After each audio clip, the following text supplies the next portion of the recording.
perlawanan terhadap persekutuan dagang. Pembahasan pertama yaitu tentang Sultan Ba'ubullah mengusir Portugis. Tahun 1529 terjadi peperangan antara Portugis dan Tidore. Penyebabnya adalah Portugis menghalangi perdagangan Banda dengan Tidore. Portugis menembaki perahu dari Banda yang akan membeli cengkeh ke Tidore. Tidore tidak terima dan melakukan perlawanan. Portugis berhasil mengadu domba Ternate dan Tidore. Portugis mendapat dukungan dari Ternate dan Bacan dan mendapat kemenangan. Rakyat Maluku sadar bahwa Portugis hanya akan merusak perdamaian. Sultan Hairun berhasil menyatukan rakyat dan melakukan perlawanan pada tahun 1565. Portugis terdesak oleh pasukan kerajaan dan rakyat. Akhirnya menawarkan perdamaian kepada Sultan Hairun.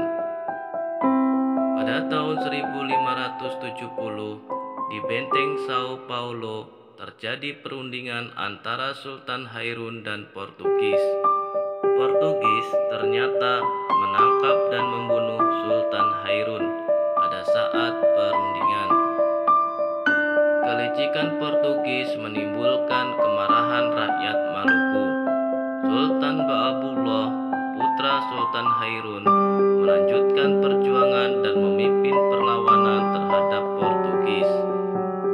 Bersamaan Ternate dan Tidore, Portugis dapat diusir pada tahun 1575. Portugis melarikan diri ke Ambon. Pada tahun 1605, Portugis diusir oleh VOC dan pergi ke Timur Leste. Perlawanan terhadap Portugis juga dilakukan oleh rakyat Aceh. Sekarang kita akan membahas tentang perlawanan yang dilakukan oleh rakyat Aceh. Pada masa pemerintahan Sultan Iskandar Muda tahun 1607 sampai 1639. Pada masa pemerintahan Sultan Iskandar Muda, armada Aceh disiapkan menyerang Portugis di Malaka. Aceh pada waktu itu telah memiliki armada laut yang mampu mengangkut 800 prajurit. Wilayah Aceh telah mencapai Sumatera Timur dan Sumatera Barat.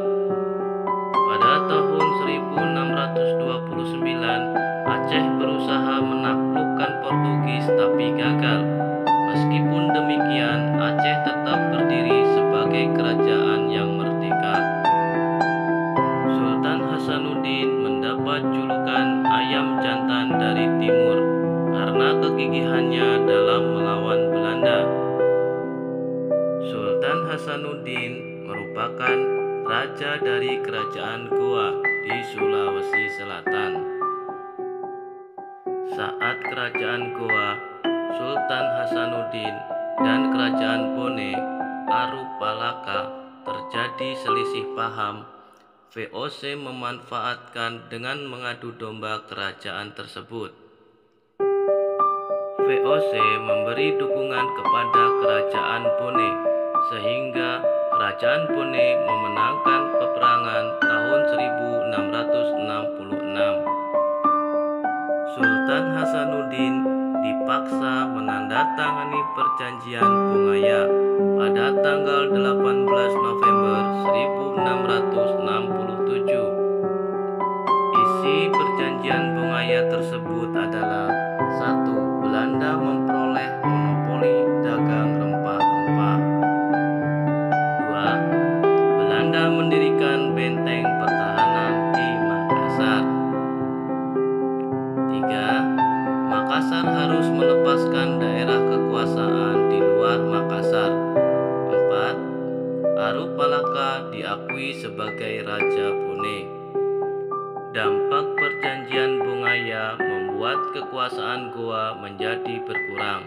Tinggal kerajaan-kerajaan kecil yang sulit melawan VOC. Sekarang kita akan membahas tentang serangan Mataram terhadap VOC.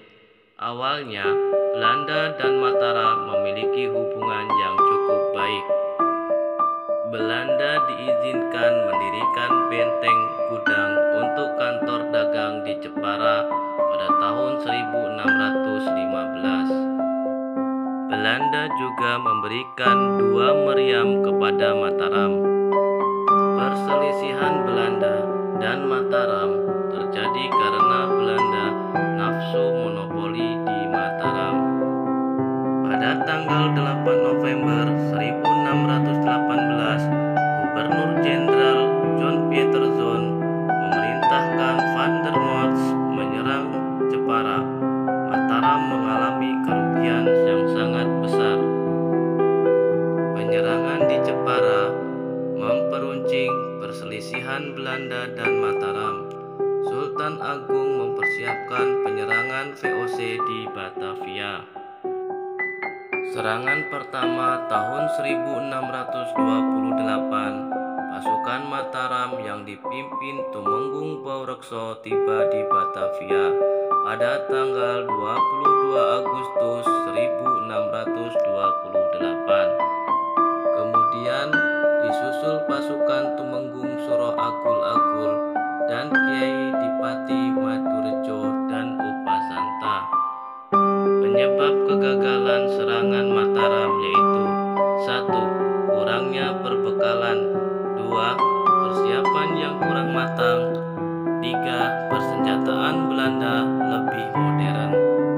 Pasukan Mataram ditarik kembali pada tanggal 3 Desember 1628. Pada serangan pertama ke Batavia, tidak kurang 1.000 prajurit Mataram gugur dalam pertempuran.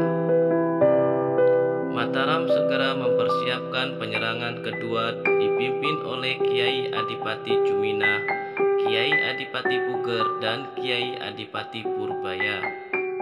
Gudang-gudang dan lumbung persediaan pangan didirikan di berbagai tempat. Serangan kedua ke Batavia dilakukan pada tanggal 1 Agustus sampai 10 Oktober 1629. Faktor kegagalan serangan kedua sama dengan kegagalan serangan pertama, ditambah Belanda menghancurkan lumbung padi persediaan makanan. Tahun 1799, VOC dinyatakan bangkrut dan dibubarkan. Kongsi dagang VOC tidak dapat melanjutkan pemerintahan di negeri jajahan. Tanggal 31 Desember 1799, VOC dinyatakan bubar. Semua hutang piutang dan aset VOC diambil pemerintah Belanda. Setelah VOC dibubarkan, Indonesia berada langsung di bawah penjajahan pemerintah Belanda. Sekian materi yang saya sampaikan, semoga bermanfaat. Wassalamualaikum warahmatullahi wabarakatuh.